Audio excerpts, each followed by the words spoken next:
Hello friends, welcome back to my channel.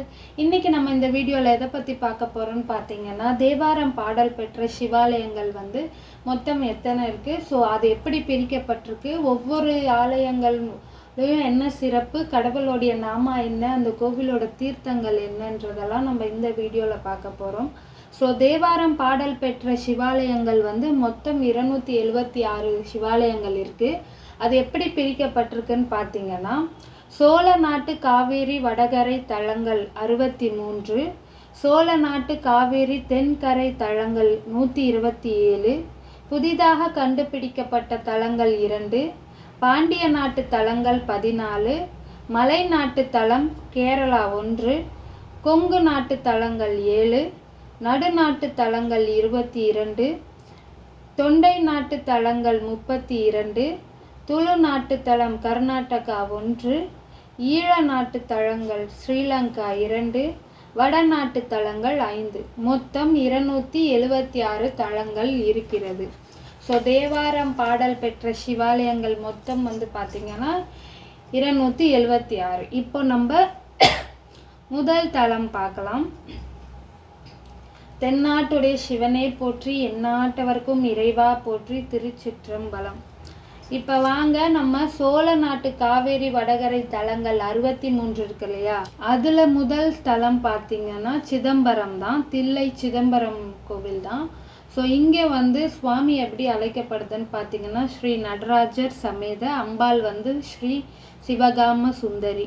So இந்த கோவிலோட புனித தீர்த்தம் பார்த்தீங்கன்னா சிவகங்கை தீர்த்தம், தலமரம் பார்த்தீங்கன்னா தில்லை. ஸோ இந்த கோவில் சிதம்பரமில் இருக்குது. ஸோ இந்த கோவில் பார்த்தீங்கன்னா பஞ்சபூத ஸ்தலங்களில் ஆகாய ஸ்தலமாக சொல்லப்படுது. சிதம்பர ரகசியத்தை உள்ளடக்கிய ஒரு கோவிலாக சொல்லப்படுது.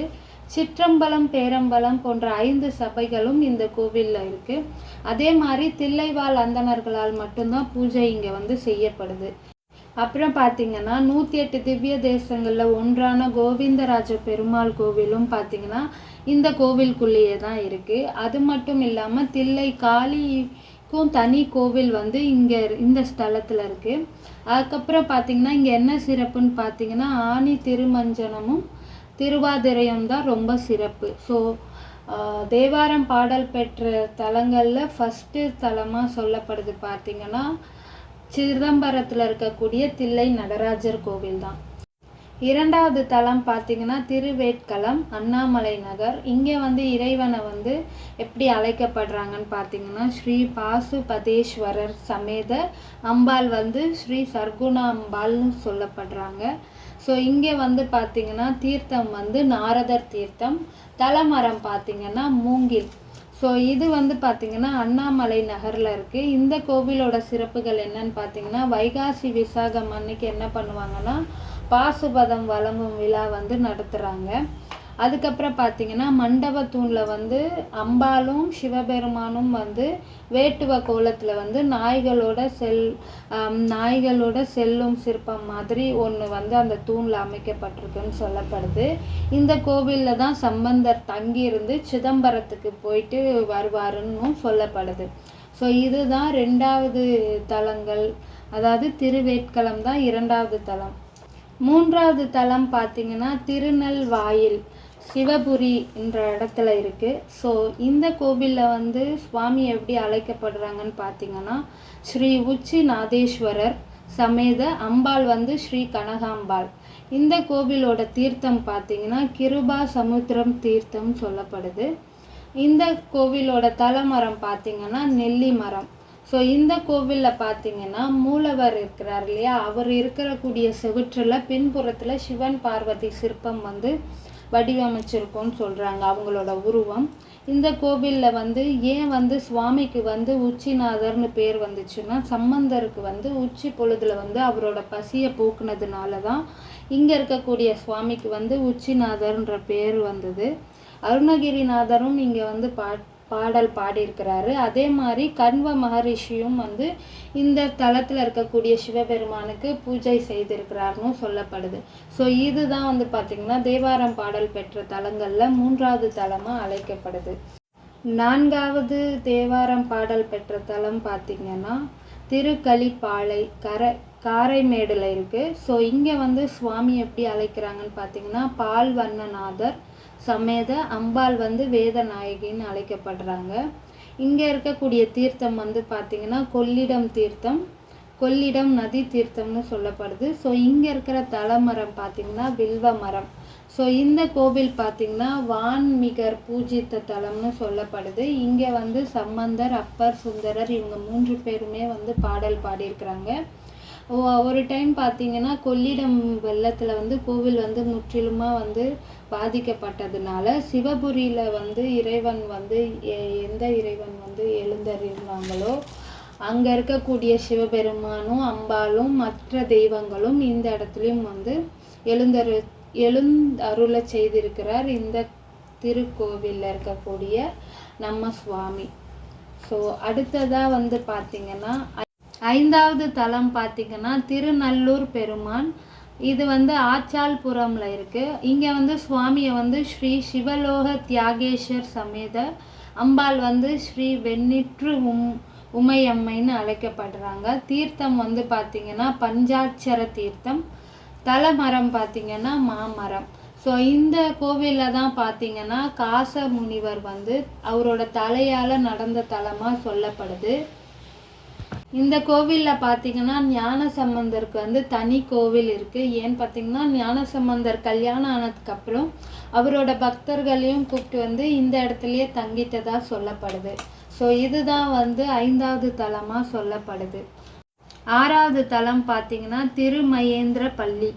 இது வந்து மகேந்திர பள்ளியில் இருக்குது. ஸோ இந்த கோவிலில் வந்து சுவாமி எப்படி அழைக்கப்படுறாங்கன்னு பார்த்திங்கன்னா ஸ்ரீ திருமேனி அழகர் சமேத அம்பாள் வந்து ஸ்ரீ வடிவம்மை அப்படின்ற பேரில் அழைக்கப்படுறாங்க. இங்கே தீர்த்தம் பார்த்திங்கன்னா இந்திர தீர்த்தம். தலமரம் பார்த்திங்கன்னா வில்வம். இந்த கோவிலில் என்ன சிறப்புன்னு பார்த்திங்கன்னா சூரிய பகவான், சந்திர பகவான், பிரம்மன், இந்திரன் இவங்க எல்லாமே இந்த கோவிலில் தான் அருள் பெற்ற தலமாக சொல்லப்படுது. இங்கே வந்து பார்த்திங்கன்னா அருணகிரிநாதர் வந்து முருகருக்கு திருப்புகழும் பாடியிருக்கிறாரு. இந்த கோவிலில் வந்து ஞான சம்பந்தரோட வந்து தனி சிலை இருக்குது. அது ரொம்பவும் அழகாகவும் பேரழகோடவும் இருக்குன்னு சொல்லப்படுது. ஸோ இதுதான் வந்து பார்த்திங்கன்னா தேவாரம் பாடல் பெற்ற தலங்களில் வந்து 6வது சிவாலயமாக சொல்லப்படுது. 7வது தலம் பார்த்திங்கன்னா திருமுலவாயில் அப்படின்னு சொல்லப்படுது. இது வந்து முல்லைவனம்ல இருக்குது. இங்கே வந்து சுவாமி எப்படி அழைக்கப்படுறாங்கன்னு பார்த்திங்கன்னா திருமுல்லைவனநாதர் சமேத அம்பாள் வந்து ஸ்ரீ கோதம்மை அப்படின்னு அழைக்கப்படுறாங்க. இங்கே வந்து தீர்த்தம் பார்த்திங்கன்னா பிரம்மச்சந்திர தீர்த்தம்னு சொல்லப்படுது. தலமரம் பார்த்திங்கன்னா முல்லை. இந்த கோவில் பார்த்திங்கன்னா முல்லை வனம் காட்டிற்குள்ளே இருந்ததாக சொல்லப்படுது. ஸோ அந்த காட்டுக்குள்ளே இருந்த லிங்க திருமேனிக்கு வந்து மன்னன் வந்து கிள்ளிவளவன்னு ஒரு மன்னன் இருந்தார். ஸோ அவரு தான் வந்து இந்த சுவாமிக்கு கோவில் எழுப்பினதாக சொல்லப்படுது.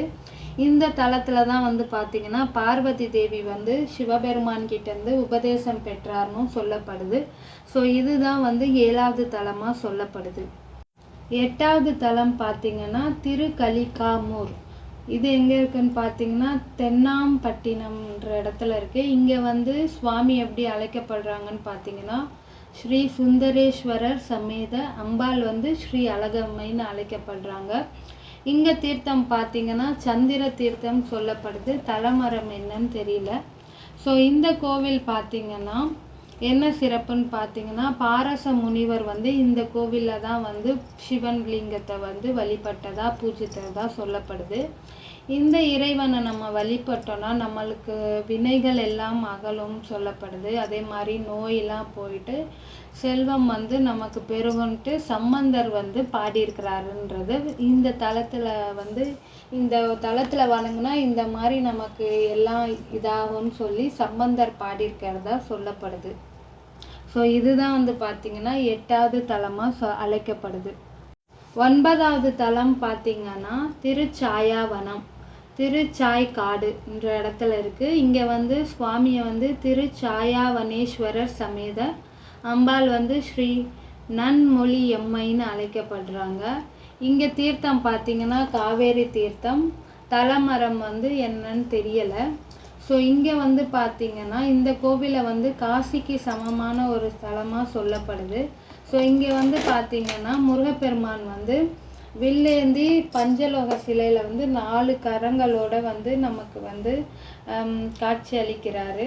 ஸோ ரொம்ப கம்பீரமாக இருக்கிறதா சொல்லப்படுது. இங்கே வந்து பார்த்திங்கன்னா இயற்பகை நாயனார் இறைவனை வந்து வழிபட்டு முக்தி அடைந்த ஸ்தலமாக இது சொல்லப்படுது. அதே மாதிரி சூரியனுக்கும் இந்திரனுக்கு இயற்பகை இவங்க நாயனாருக்கு இவங்களுக்கு எல்லாருக்குமே வந்து இந்த கோவிலில் வந்து திருவுருவ சிலை இருக்கிறதா வச்சிருக்கிறதா சொல்லப்படுது. ஸோ இந்த தலம் தான் பார்த்திங்கன்னா 9வது தலமாக சொல்லப்படுது. 10வது தலம் பார்த்திங்கன்னா திருப்பல்லவனீஸ்வரம் பூம்புகாரில் இருக்குது. ஸோ இங்கே வந்து சுவாமி எப்படி அழைக்கப்படுறாங்கன்னு பார்த்திங்கன்னா ஸ்ரீ பல்லவனேஸ்வரர் சமேத அம்பாள் வந்து ஸ்ரீ சௌந்தர்ய நாயகின்னு அழைக்கப்படுறாங்க. இங்கே தீர்த்தம் வந்து என்னன்னு தெரியல. தலைமரம் பார்த்திங்கன்னா முல்லை. ஸோ இந்த கோவிலில் என்ன சிறப்புன்னு பார்த்திங்கன்னா காலமுனிவர் வந்து இந்த சிவபெருமானை பூஜித்ததாக சொல்லப்படுது. ஸோ பட்டினத்தார் வந்து அவதரித்த இடமே வந்து இந்த தலம் தான் சொல்கிறாங்க. தில்லை சபையில் இருக்கக்கூடிய சபாபதி சபை வந்து இந்த கோவிலில் இருக்கிறதா சொல்லப்படுது. ஸோ இதுதான் 10வது தலமாக சொல்லப்படுது. ஸோ அடுத்து என்னென்னன்றதை அடுத்தடுத்த வீடியோவில் பார்க்கலாம். ஏன்னா இல்லைன்னா வீடியோ ரொம்ப பெருசாக போகும். ஸோ வீடியோ பிடிச்சிருந்தா லைக் பண்ணுங்கள், ஷேர் பண்ணுங்கள், மறக்காமல் சேனலை சப்ஸ்கிரைப் பண்ணுங்கள். அப்படியே பெல் ஐக்கானையும் ப்ரெஸ் பண்ணுங்கள். அப்போ தான் நான் அடுத்தடுத்து போடக்கூடிய வீடியோஸ் உங்களுக்கு நோட்டிஃபிகேஷனாக காட்டும். ஸோ இந்த வீடியோ உங்களுக்கு பிடிச்சிருக்குன்னு நம்புகிறேன் ஃப்ரெண்ட்ஸ். அடுத்த வீடியோவில் அடுத்த தலங்கள் என்னென்னன்றதை பார்க்கலாம். பாய்.